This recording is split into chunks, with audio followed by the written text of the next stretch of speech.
We are on the verge of a tornado outbreak across the Deep South, and the situation is escalating by the hour. As I'm putting this together, we're literally one tornado report away from crossing that official outbreak threshold, and we haven't even reached the most dangerous window yet. The atmosphere is primed, the storms are intensifying, and tonight through tomorrow morning is going to be rough for millions of people. Let me break down exactly what's happening, who needs to be on high alert, and the timing you need to know. The Storm Prediction Center has issued a slight risk for severe weather today, and that threat area has expanded for tomorrow with another slight risk stretching across the region. But here's what really caught my attention. There's an elevated chance for tornadoes specifically targeting Alabama, and the parameters in the atmosphere are screaming that we need to take this seriously.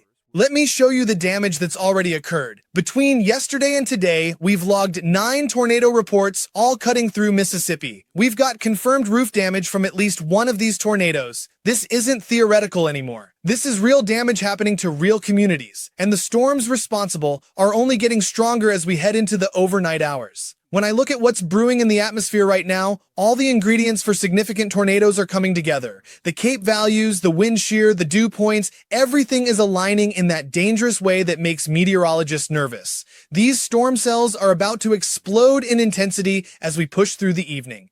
By the way, if you'd like specific weather forecasts for your region or city, please leave them in the comments. I'll answer them individually as time allows.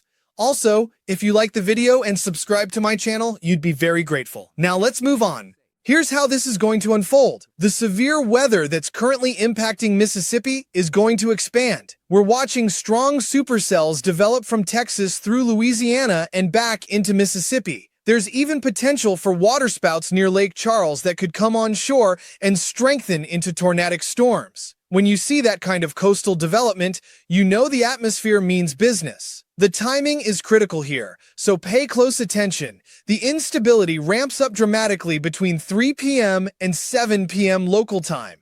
That window is when the significant tornado parameters peak across this region. After that, the instability concentrates along the Gulf Coast through the late night and overnight hours. Then tomorrow, it rebuilds and shifts east into Alabama, southern Georgia, and the Florida Panhandle. One thing I want to make clear about tonight, the storms will be stronger than what we've seen so far today. We're just now entering the phase where these cells really start flexing their muscle. If you thought today's damage was concerning, tonight has the potential to be considerably worse. Let me run through the cities and areas facing the highest tornado risk for tonight. The 2% and 5% probability zones are expanding, and honestly, I wouldn't be surprised if the Storm Prediction Center bumps Mississippi into a 10% hatched area before this is over. The tornado threat extends across a broad swath of the Gulf Coast region tonight.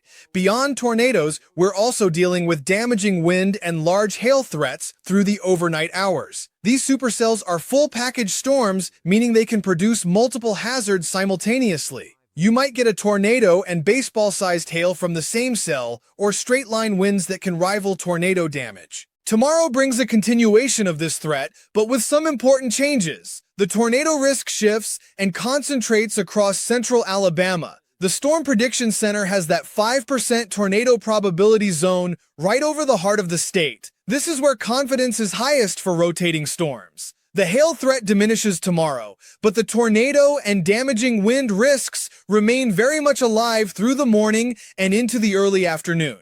Now let's talk about flooding, because that's a whole separate but equally dangerous issue. The precipitable water values are extreme, and these storms are training over the same areas repeatedly. That's the flooding recipe that causes creeks to become rivers and rivers to escape their banks. The moderate risk for excessive rainfall has expanded significantly. It now stretches from Louisiana through Mississippi and into Alabama. Over the next 36 hours, we're looking at widespread 2+ inch rainfall totals across Louisiana, Mississippi, Alabama, Tennessee, northern Georgia, upstate South Carolina, and western North Carolina. Some spots will see considerably more than that. If you're in that red-shaded moderate risk area, travel is going to be treacherous tonight and tomorrow morning. Interstate flooding is a real possibility, and driving through standing water at night when you can't judge depth is how people get swept away. Please don't take that chance. Let me walk you through the detailed timing, because knowing when the worst will arrive could save your life. Starting around 3 p.m., strong storms are already pushing through northern Alabama into Tennessee, while additional cells train from southern Mississippi towards central Alabama. This pattern continues for hours. Between 6 and 7 p.m. is when things really intensify. Storms coming onshore along the Louisiana coast from Texas will be particularly strong. If you're anywhere near the coast of Louisiana, this is your window to have shelter ready. Meanwhile, additional cells continue ripping from Mississippi into Alabama, and storms push through northern Georgia, Tennessee, western North Carolina, and into Virginia. By 8, 9, and 10 p.m., we still have powerful storm cells marching northward. The instability starts decreasing through northern Louisiana and southern Arkansas, but those become regular heavy thunderstorms rather than severe threats. The strongest potential concentrates along and near the Gulf. Watch those radar presentations tonight. You'll see what we call hail cores lighting up near Lafayette and across Mississippi. Those bright returns indicate strong cells that can easily spin up quick tornadoes. And I want to emphasize this point because it's crucial. These will be quick spin-up tornadoes. They'll develop fast, do damage, and dissipate fast. That's what makes them so dangerous. There's almost no lead time. By 11 p.m., storm cells could be impacting the Birmingham area. By midnight through 2 a.m., instability continues dropping as the system shifts toward the Gulf. But you'll still see chances for hail and damaging winds with the ongoing line of storms. Between 2 a.m. and 6 a.m., more strong storms push from Texas across Mississippi. The overnight hours will be loud. Expect thunder rumbling constantly across Louisiana, Texas, Mississippi, and Alabama.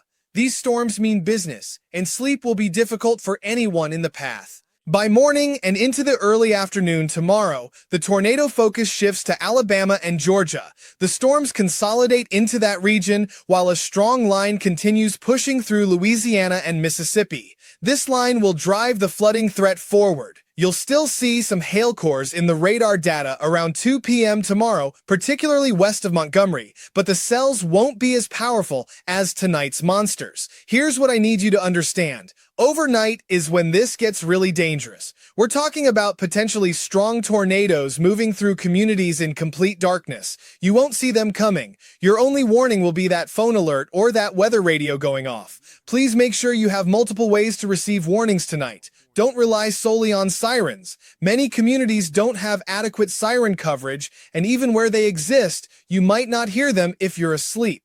Know where your safe room is right now. Interior room. Lowest floor, away from windows. Put shoes by your bed in case you need to navigate debris. Have a flashlight within reach.